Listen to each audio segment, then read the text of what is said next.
guys, welcome back, and today I have something really special for you guys. So in my video titled In With The New, I told you guys that if we got to 10 likes on that video, I would start doing a new war series, or war videos, either one. And you guys responded by giving me those 10 likes very quickly indeed. So here's the first of many videos that I'm going to be posting, focusing on war strategies. And let me know if you enjoy it. And by the way, I figured that this series deserved a fun little name, so I decided to call it War Room. Now, if you guys would like to have a different name, be sure to let me know down in the comments below, and we'll see. Maybe I'll decide to change it. So with that, let's get right into the video. Something that I recommend doing before every war is kind of doing your research on the clan.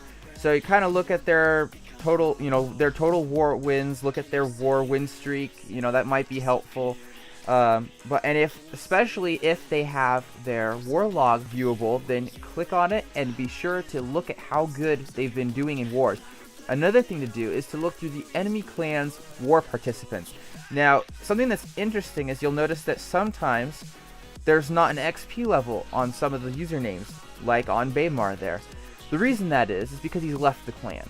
So unless he joins back up with the clan before the war ends, he's not going to be using his attacks. So that's something really handy to know, is that anyone that's missing their XP number, they are not going to be participating in the clan war. And sometimes knowing that can help you decide what base you should and should not attack. So there's also different ways you can attack depending on where you are in the war. Depending on how many people are in the clan war, we usually do 10 versus 10 or 15 versus 15, but if you guys do larger wars, this can still apply, although the groups are a little bit bigger. Typically, I'll use 15v15 for this example. So the top 5 kind of are in, considered the top group, and then there's the middle 5. They're the middle group, and then if you go from 11 to 15, you can consider those like the lower group. So oftentimes there's different strategies for depending on what group of participants you're in. So with me being in the top 5, there's a very important role that I play, because if I mess up, there's not too many people that can come after and clean up. Whereas with the lower bases, that is the case. If you mess up, sometimes your clanmates can come in and clean that base up for you. Although I would not rely on your clanmates for that, because sometimes their attacks are needed elsewhere. So for today, I'm just going to be focusing on this top category because I am currently in it. Basically, the way that we're going to be doing our attacks is we have our number 1 attack their 1 and 2. I'm going to attack their 3 and 4.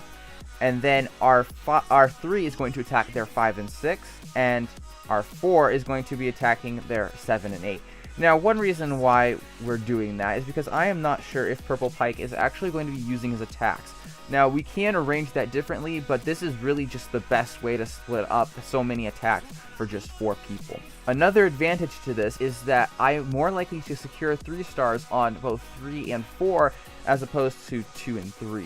And our number 1 has to attack 2 people, so we might as well cover number 2 and as well as number 1. And when we look at this base here, number 2, it's a pretty solid base. I mean, it's pretty similar to mine, maybe a little bit better. He has his X-bows and archer towers up higher, and his wizard towers are a lot better. His infernos are also level 1, as are mine. So he has a decent base, and his heroes are considerably better than mine. So what I think when I look at this is, I'm not sure I can even guarantee a 2-star. Why would I attack it? There is better loot, but that doesn't really help you win wars, is trying to attack the person that gives you more loot. And you can actually end up losing the war for your clan if you try to just focus on the loot. So honestly, I would completely disregard the loot if you're actually trying to do what's best for your clan. So I'm definitely not going to want to attack that base. But then I look at 3. Town Hall 9, I should be able to 3-star this, and if I don't, that's really not good. And then 4, of course, yeah, looks about the same level. I should be able to 3-star this as well. So something that I want to mention for this is be very sure of what you select for your army lineup. So if you're going to attack a lower town hall like I am, I'm a town hall 10, so I usually bring free spells for my multiplayer attacks. But because I'm attacking 2 Town Hall 9s, I'm actually going to be bringing a 4th healing spell and getting rid of the freeze spells, because what am I going to need to freeze? There's no Infernos. So that healing spell can actually make a big difference, so that's why I'm bringing it. Another thing, you notice that I am using a Govaho, and I'll actually be doing a Govaho for the other attack too, attacking 4. And the reason that is it's a very versatile attack. It just seems to go well with most anything. There's a few bases that you definitely don't want to use a Govaho on, but for these, they're going to work. Before I attack this base, I want to talk a little bit about how its setup is and how you want to take it down effectively. So, the first thing I see with this base is it's got clan castle troops, 30 out of 30. Something very important to remember, because sometimes the base doesn't have clan castle troops, and it's good to check that before. Another thing is I can't pull them out without getting deep into the base, so I'm not going to worry about that. So basically, I'm going to actually have to just go through with the attack, and when they get deployed, place some poisons, and depending on what clan castle troops are in there, they should get taken out. Another thing to note about this is these little gaps right there are definitely spring traps, like almost 100% certain. That's what all these base designs use. Whenever there's the one space between 2 walls, that's going to be a spring trap. And the last thing about this base is that its design is meant to try to get you to go all the way around and not manage to penetrate the center. Because if you don't penetrate the center, you're missing out on 2 stars. Because you don't have the Town Hall and you don't have the 100%.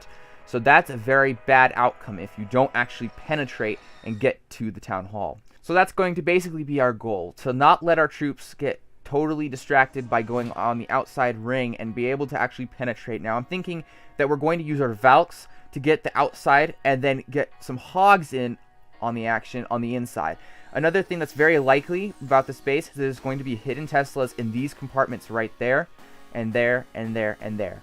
So we're going to have to watch out for those, because hidden Teslas are very notorious for throwing off Hogs. Okay, so now I'm going to start the attack, and before that I want to make sure that everything that I need is in place. So I need to make sure that I have all the right troops, spells, heroes, and if you don't do that, you could end up with the wrong stuff in the attack, and that's no fun.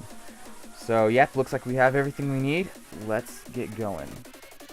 So something that I forgot to mention is that I'm actually going to be placing the Golem over here because the Archer Queen is right there, and I want to take her out early on, because otherwise she'll be causing mayhem for my Hog Riders, and I do not want that. So now we just send everything in there, and even if there were buildings on the side, they would want to penetrate to get the Archer Queen. Now that is very good, very important indeed. And there we go. We have dragons right there. Gonna heal up our Valkyries, make sure they don't die. And the wizards are getting in on the action, taking out those dragons and the baby dragon. Okay. Valks are going around.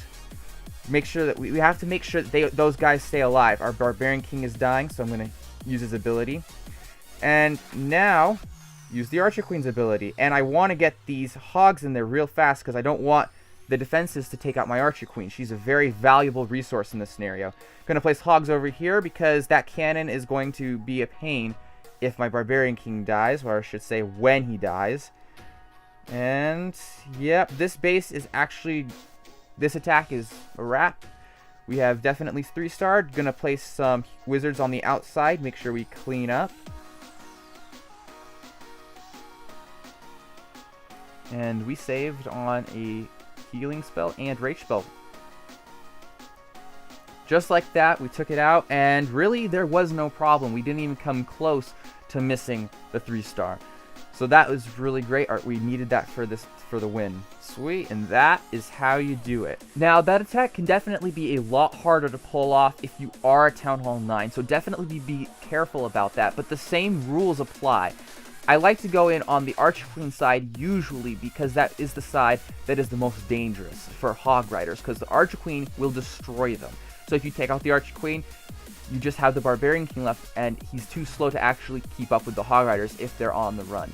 So definitely consider that if you are attacking as a Town Hall 9. The attack will be much harder to pull off but it is possible, and I have done it in the past when I was a Town Hall 9. Also, there is more than one way of taking out that base, so try to get creative and try different styles and techniques, and also different army lineups, and see how they go for you. Now I'm going to be discussing with you the second base that I'm going to be attacking for this war. Now, this base is very similar. The clan castle has 30 troops, most likely dragon and baby dragon, as we did see that number 3 had that clan castle lineup, but it can be different. And now there is potentially 1 or 2 places that I could get the hog to go in and pull them out. Now, those places are maybe if I were to get on this side of the arch tower, but it's also it could also potentially turn out to where I miss the range of the clan castle. But the best option would probably be to get either this archer tower or this wizard tower. So if I place a hog right here, it should go over to the wizard tower or the archer tower. And we'll have to see how that goes, but I'll try to pull them out, and hopefully we will find a location where we can deal with them safely. So another thing to note is this base is a compartment base that is trying to mislead your troops to go away from the town hall. So the way that you solve this, for me at least, I like to attack on either side of these compartments. Don't go for the town hall. You know, you're not really going to make it in if you try to just go through here. You basically only have the option of going in one of these compartments and then eventually making your way to the town hall. Now, I think that the best way to do it, as I did last time, was go into the Archer Queen side. That way my hogs don't have to worry about her sniping them. So I'm going to basically place the golem in on this side so that I can distract the Archer Queen and take her out early on, because that is very important to do. I'm also going to make sure that I get the funnel going to where I will have both this and this destroyed, hopefully. The cannon could pose an issue for destroying the elixir collector, but we'll have to see. The other thing is I want to make sure that I have these 2 buildings destroyed. If I go over here, the archer tower is likely to get my wizard. So I want to make sure that I get the gold mine and the spell factory, because this arch tower and this cannon and this mortar will likely be able to be distracted by a single golem if I place it over here between the 2 barracks. Then I'll just have those 2 barracks right there, place the Valks and the king and archer queen. They'll go in. Hopefully they can do one of 2 things. Now, they'll either go into these compartments over here, or they'll go into the core where the town hall is. Now, either one is kind of fine. I'd almost actually prefer for them to come over here. Now, if they do come over here, the next thing I'm going to do is place hogs on this side of the base, and then wizards behind to clean up. So basically, the Valks will take out this side, and the hogs will take out this side, and they'll work together to take out all. It'll just basically be a huge tidal wave sweeping across the base. And then towards the end, there should be buildings over here, defenses, that will hopefully be taken out by surviving hogs/Valks. So yeah, with that, let's get going and start this attack. Again, I'm going to be double checking, making sure that everything that is in my army currently is proper, and then we're going to start the attack. So like I said, I'm going to try to pull out the clan cast troops, and actually even better. So because, like I said, guys, and look at that, it's not going to be dragons. So that's a very good thing that I'm pulling them out currently right now, because you don't want those troops on your Valkyries in the middle of an attack. Okay, so we're going to get going over here. We got to be very fast because we don't want the time to run out. Now, something that's really annoying about a Witch and Valkyrie is that the Valkyrie does so much damage up close, and then the Witch has so much distractions with the skeletons. And that is definitely very dangerous indeed. So we're going to try to take them out. And I'm going to place my Archer Queen right over here, so that way we can take out the Witch. And that definitely did a lot more damage on my Archer Queen than I was hoping for. Okay. Okay, that should be good, and let's go in. Okay, I'm going to use my Archer Queen's ability because I do not want her to die. Whatever happens, she cannot die, or else this attack is going to go very differently. Okay, place a healing spell, and it looks like they're going to go into those compartments, so I'm going to place the hogs over here, and place my clan castle hogs as well. Place a healing spell to make sure that the wizard tower does not ruin them.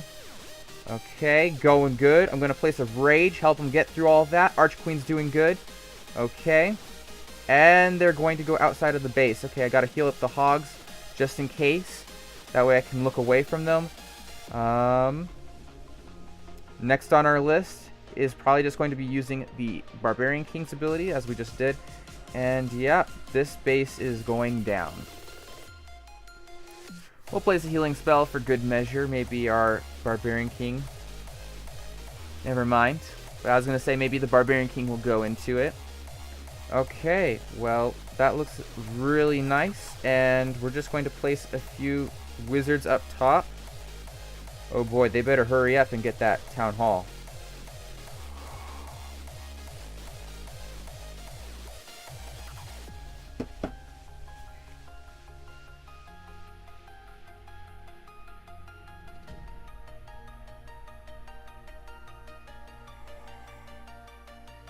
Oh my gosh, oh my gosh, oh my... Oh! I thought I was done for there. I thought I was about to have one of the most humiliating attacks I've ever had in war. But the troops pulled through just barely. I totally forgot about how much time I spent in the beginning.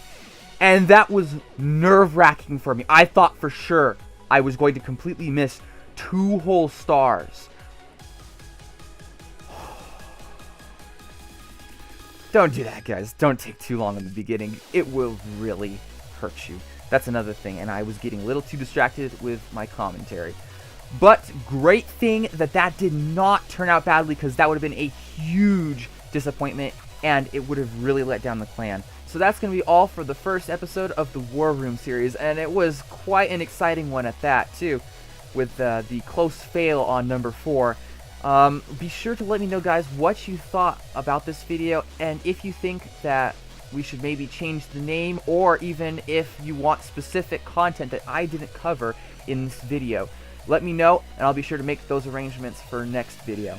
Also, if you guys enjoyed this video, make sure to give it a thumbs up so that I know that you guys would like to see more. And with that, guys, we'll see you later.